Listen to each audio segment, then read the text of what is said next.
That was anchored by another stellar performance by Tarik Skubal, named AL starter. I don't know if he was actually named the starter for the All-Star game yet. He's been named to the roster, but I don't think they've actually named him the starter. If he's Yeah. not thrown in the first inning of the Jeez. All-Star game, like what are we doing? Yeah. It'd be Aaron Boone that's the manager for the All-Star game. So I'm assuming he will be the AL All-Star starter. He had another 7 innings scoreless performance, 10 strikeouts. Did he give up 1 walk in that game? 3 hits. His stats over his last 2 starts last weekend did the same thing to the Twins. Basically, he's got 23 strikeouts over the last 14 innings. He's given up 4 hits, 1 walk, which he was really pissed off about, of course. Just putting together an even better season than his Cy Young Triple Crown winning season last year. I guess the question is, who in their right mind would offer up Tarik Skubal in a trade, whether it be in real life or in fantasy? Well, I'll tell you who would.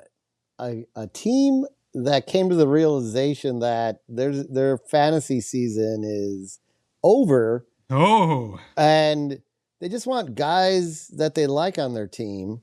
So they were willing, and they were all in on the Giants being competitive for the remainder of the season. So they wanted to ensure an easy trade while we could still, since he's on the Giants, he technically isn't allowed in an American-only league, but he was on Boston to start the season. So correct. Someone decided to pull the trigger on a trade to get the babyface assassin, one of his favorite players, onto his roster. And he knew it was, I'm like, I might as well make it easy.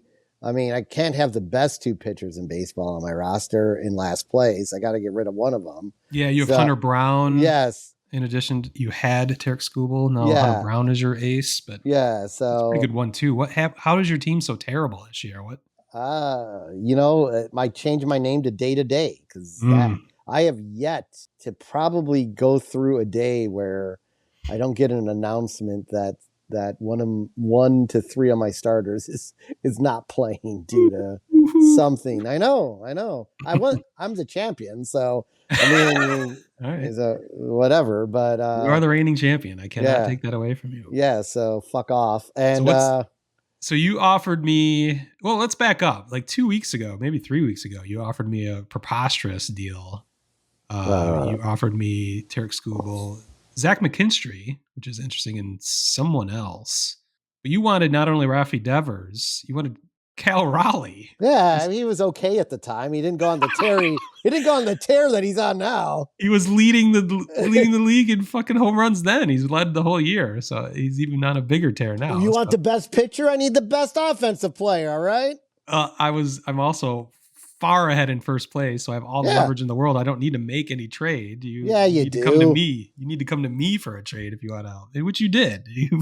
I just immediately rejected your first offer a few weeks ago, and then I was just out of the blue. We hadn't been talking about trades, or hadn't been texting or mentioned on the podcast or anything like that. So out of the blue, you sent me this trade proposal for Rafi Devers and Jack Flaherty, who I was literally the night before I was on the verge of dropping from my team. I know. I remember you mentioning it on the air. So I'm like, I'm going to make this easy, because I think Flaherty still has some good innings in him, and he did get me a quality start. So yeah, he's been getting quality starts, but it's like he gives up 3 runs in 1 inning every game, and it freaks me out that he's just going to fall apart, and he patches it together. So that's a solid move on your part. But then you offered me Tarik Skubal, the best pitcher in baseball, and Jazz Chisholm to take Rafi Devers' spot, and I could not hit accept fast enough, except my internet was out. Oh, yes. It was like that story again.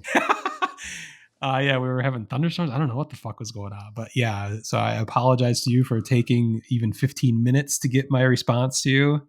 That is now built probably the greatest fantasy team in history, I'm thinking. Well, until you start experiencing the Chisholm issues I've had, where He, of He is course, day to is. day right now, Yeah, he actually. is day to day right now, Yeah. and it's going to be an ongoing thing. So Oh, fortunately, I haven't. enjoy, but you've got like a 70-point lead, so who cares? Fuck My off. my offense has been ridiculous all season. I've got like a 30 home run lead, like 60 RBIs ahead of second place.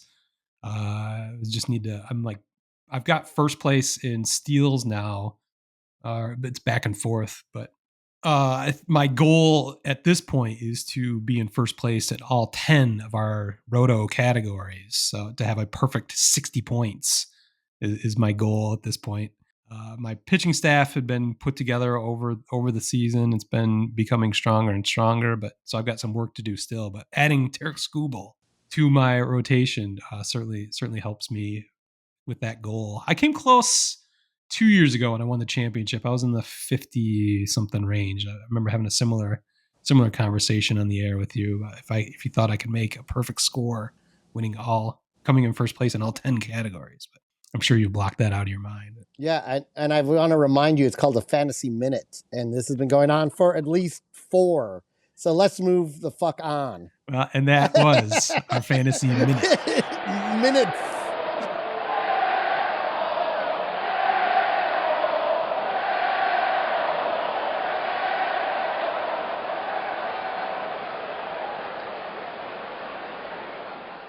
Word Hole Media.